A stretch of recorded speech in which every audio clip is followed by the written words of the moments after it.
कोलकाता के बड़ा बाजार स्थित एजरा स्ट्रीट पर एक बार फिर भीषण आग लगने की घटना सामने आई है। हालात का जायजा लेने के लिए वरिष्ठ भाजपा नेता तपस रॉय, केएमसी पार्षद मीना देवी पुरोहित और विजय ओझा मौके पर पहुंचे और प्रभावित दुकानदारों और स्थानीय नागरिकों से बातचीत की। नेताओं ने कहा कि शहर में आग की घटनाएं लगातार बढ़ती जा रही हैं। खिदिरपुरा बाजार की आग हो या कुछ महीने पहले मछुआ इलाके के होटल में हुआ हादसा, हर बार बड़ी क्षति देखने को मिलती है। भाजपा नेताओं ने तृणमूल संचालित कोलकाता नगर निगम और राज्य अग्निशमन विभाग पर गंभीर लापरवाही का आरोप लगाया। उन्होंने कहा कि न नियमित अग्नि सुरक्षा ऑडिट किया जा रहा है और न ही पुराने और संवेदनशील क्षेत्रों की निगरानी। दमकल उपकरण भी पुराने और अपर्याप्त बताए गए। उन्होंने मांग की कि जिम्मेदार एजेंसियों को जवाबदेह ठहराया जाए ताकि ऐसी घटनाएं दोबारा न हो सके। तो अवस्था আরো একবার আগুন লাগলো মার্কেটে এবং যেটা বলা হচ্ছে যে কোনো অগ্নি নির্বাপন ব্যবস্থা নেই। সন্তোষ পাঠক এখানকার ওয়ার্ডের যিনি কাউন্সিলর তিনিও বলেছেন কাগজপত্র দেখিয়েছে, বারবার এই বিল্ডিং সম্পর্কে অভিযোগ তিনি জানান জায়গায় জানিয়েছেন যে যে কোনো সময় আগুন লাগতে পারে। তারপরেও বিষয়টা হলো যাদের দেখার কথা, অগ্নিকন্যা হচ্ছে বাংলার মুখ্যমন্ত্রী, তো আগুন নিয়েই তো আমাদের বাস করতে হয়। আমার নতুন কথা কি? এক, দুই হচ্ছে কলকাতা পুলিশ, কলকাতা পুরসভা, এটা আবার হেরিটেজ প্রপার্টি।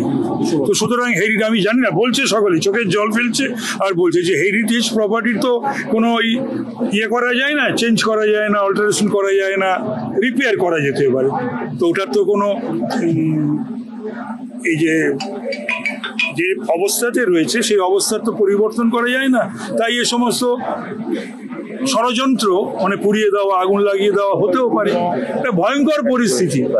কলকাতা পুরসভার মেয়রের কোনো দায় নেই, দায়িত্ব নেই, সেসব নিয়ে ব্যস্তই না তিনি অন্য কোনো কিছু নিয়ে ব্যস্ত।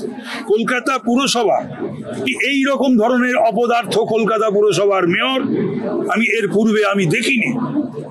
দুর্ভাগ্যের বিষয়, যাদের কোনো দায় নেই, দায়িত্ব নেই, এবং এরা সমস্ত কিছুটাই ছেড়ে, আমরা তো রয়েছি, এবং এই যে ব্যবসা বাণিজ্য যারা করছে, এই যে হিঞ্জিয়ে নিয়ে, তো সমস্ত ভগবানের উপর ছেড়ে দেওয়া, ওপরওয়ালার উপর ছেড়ে দেওয়া।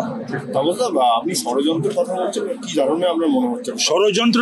এই জন্যই বলছি, আইজার এখানে যে পদ্ধতিতে দেখা উচিত নজরদারি খবরদারি সেগুলো নেই। এই ব্যবসাদের কাছ থেকে অর্থ করি নেওয়া, সে পুরসভা হোক আর সে পুলিশ হোক, আর অন্য কাজ নেই।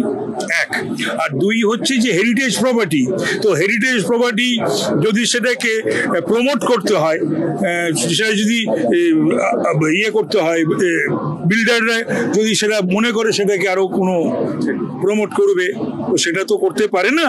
তো সেটাই বলছে। আমি যে কথাগুলো বললাম সেগুলো আমার অনুভূতি, এবং এখানে আসার পর আমি যা শুনলাম আমি সেই কথাগুলোই বলছি।